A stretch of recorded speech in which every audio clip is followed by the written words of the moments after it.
Hey everybody, how we doing? Coach D here. I'm here in my office and at my desk, and in the background that's my arthroscopic shoulder procedure playing on the video. I'm not sure exactly what's happening there right now. I think what it is he's debriding a lot of the scar tissue and the adhesions that he found inside my shoulder joint. So I'm just gonna let that play. It's Tuesday, the 9th of July. So 1 week out from my surgery, 7 days. And what I want to talk about today here is just a couple things that I've been doing in the past week, and also a little bit of information that I got about the operation report itself. And I'll break this into sections because there was a lot that he did that he found, Dr. Schaefer, that he had to repair. It wasn't just a one procedure. There were actually several procedures he had to do. What I'll talk about first here is the bicep tenodesis. And tenodesis is when you have to reattach the tendon to a different part of the bone. What he found when he went in with the arthroscope was a type 2 slap tear, which means the labrum. And for those who don't know, because we hear a lot about torn labrums and slap tears, and people may not know what that means, and obviously clinicians do, and hopefully most coaches do, but the labrum is a piece of cartilage that it's attached to the socket of the shoulder joint, the socket being on the scapula, so that the head of the humerus can rotate on it more freely and also have a little more depth to the socket to give it stability and to give it some strength. So it's just a ring of cartilage. That's what the labrum is. The bicep tendon attaches to the labrum, and the bicep tendon then goes down into the arm and makes your bicep. That's the long head of the bicep. So anyway, that's what the labrum is. A slap tear, basically slap is an abbreviation for superior labrum, anterior posterior, and that just describes the part of the labrum that's been torn. So what he found when he went into my shoulder was a type 2 slap tear, which basically means the labrum had been torn apart or pulled apart off of the socket, off of the shoulder socket. It had been torn off partially, not completely, but the anterior and the superior part had been torn off enough to where a type 1 would have been a less of a tear. A type 2, basically he had to decide how to repair it, and what he decided to do was to cut the bicep tendon, that's called a tenotomy, then reattach it, which is called the tenodesis. So what I've done on my video is I've started to break it into sections, or part 1, part 2, that show these different procedures. And what I'm going to do with this video here is I'm going to post on the YouTube, I'm going to post part 1 of my procedure, which shows the tenotomy, him cutting the tendon. It shows the bicep tendon, the labrum, and if you've never seen this before, it's pretty awesome.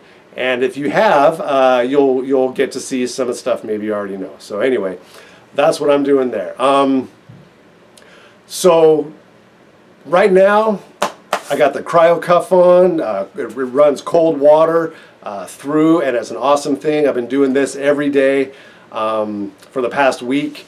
What I've been doing in terms of rehab, what have I been doing the past week? Well, obviously I can't rehab the arm and the shoulder yet. This thing has got to be immobilized for at least 6 weeks, maybe longer, maybe 8. Reason is because there was also a tear on one of the rotator cuff muscles. And as it turns out, what he said in his report was a partial tear, 30% thickness, and that's not small, on the supraspinatus muscle, which is under the acromion, and that's where the bone spurs were. So that was torn, and it was he described it as approximately a 1 by 2 centimeter tear. Now check this out. I got a little prop here. This is this is a little tiny piece of paper that is 1 by 2 centimeters, and my lovely darling daughter cut this for me, so she gets credit for contributing the visual props for this video. There you go. My daughter.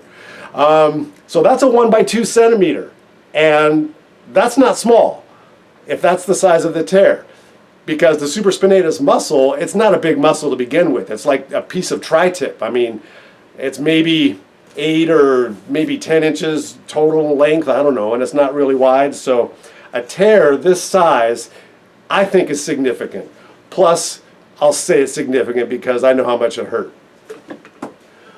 So there was a slap tear, there was a rotator cuff tear, there was significant fibrosis and adhesions and scar tissue.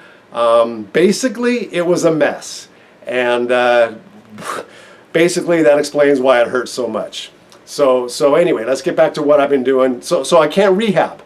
I can't rehab this arm. I can't do anything for it. I have to protect it because I can't use the bicep muscle. And that's one of the biggest problems I'm having right now, is because it's hard to not, there we go, to not turn the hand up. It's hard to not do this. And that supinating, that involves the bicep. It's hard not to do that. So I'm constantly stopping myself from using this hand. I carry a tennis ball. I walk around with a tennis ball just to keep something in my hand so I don't use my fingers, and because it hurts. I mean, as soon as I move it, I can feel it hurts. So anyway, so I'm not able to rehab the arm yet. But that doesn't mean I don't train, and that doesn't mean I don't exercise. And we always say you can train around any injury. And just because I got my arm in a sling does not mean I'm going to stop training. I think back to when I once taught a ski fitness class. This was a ski fitness aerobics class with a cast on my leg. Okay, I was in crutches. I had a cast. I broke my ankle like 2 weeks before I was supposed to start this ski fitness class. I was working in one of the fitness clubs downtown Sacramento. And so yeah, I taught a ski fitness class in a cast. That was pretty funny. But the point is, you train around any injury. So what I've been doing so far is I've been walking. Took a trip out to the mall with my wife and did a lot of walking around the mall. That was close to 2 hours. Not, you know, that's not really fast-paced walking, but the time was like 2 hours, and actually that wore me out pretty much. I was surprised at that. And then I think it was Saturday this weekend. I went up to the weight room. I just live a couple blocks from the school here. I went up to the weight room, and I did a 15-minute walk around the campus, which is a lot of uphill, downhill. I also did 1 minute intervals of just walking up and down the staircase. All I can do is walk. I can't do anything that's jarring to this, so I can't jog. I really don't even fast-paced walk yet. I certainly can't jump. And then I was in the weight room, and so yeah, I had to pick up some weight, right? So I just got a 25-pound dumbbell. I did some clean and presses with a 25-pound dumbbell, 3 sets, I think. Excuse me. Did some easy dumbbell rows with just 25, and then had my hand on a bench, and I was, you know, inclined, hand on a bench, and just did some mountain climbers just to get some abs going. So you know, quick, easy workout. What I'm going to do is I'm going to shoot some video of some of my workouts, because I think people need to see that just because you've had a surgery, yeah, you have to protect that part that was injured or that's recovering. Yes, you have to protect that, but that doesn't mean you stop training. It doesn't mean you stop doing everything. So it doesn't mean you sit on the couch and eat ice cream, which is what I was doing the first few days. I think what happened was, See, they told me to use the CryoPack. Oh, and the CryoPack, here's a shout out to Jimmy Shaw. Jimmy, thank you for the CryoPack. I'm borrowing one of my students. He's a baseball player. I've been training him for 4 years. Jimmy Shaw, remember this name. I've been training him for 4 years. He's got a full ride to play baseball in college. He'll be leaving later this summer. Jimmer, this is for you. Shout out to you. Remember that name, Jimmy Shaw. He'll be a pro ball player. But anyway, he let me use a CryoPack.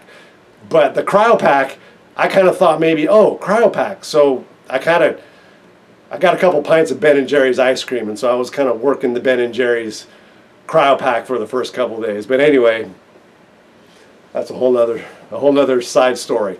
You don't sit around doing nothing. You work, you train, you keep your body strong. I need to do cardio, which is, you know, again, walking, but walking on hills and stairs and everything to get blood flow, circulation. That's going to speed up the healing on this. I'm gripping the tennis ball. That's going to create more blood flow and speed up the healing on this. So the bottom line is you don't stop. You always train around an injury and you keep yourself strong. So, wow, that's a lot. Did I forget anything? I don't think so. If I did, I'll be making another video later. Look for some videos. Look for some videos of me doing some workouts with my arm in a sling at the Lion's Cage. All right. So this is Coach D saying later for now, and I'm going to hook up the first part of the video that shows the bicep tendon being cut. Whew, that's a good one. All right. See you for now. Goodbye.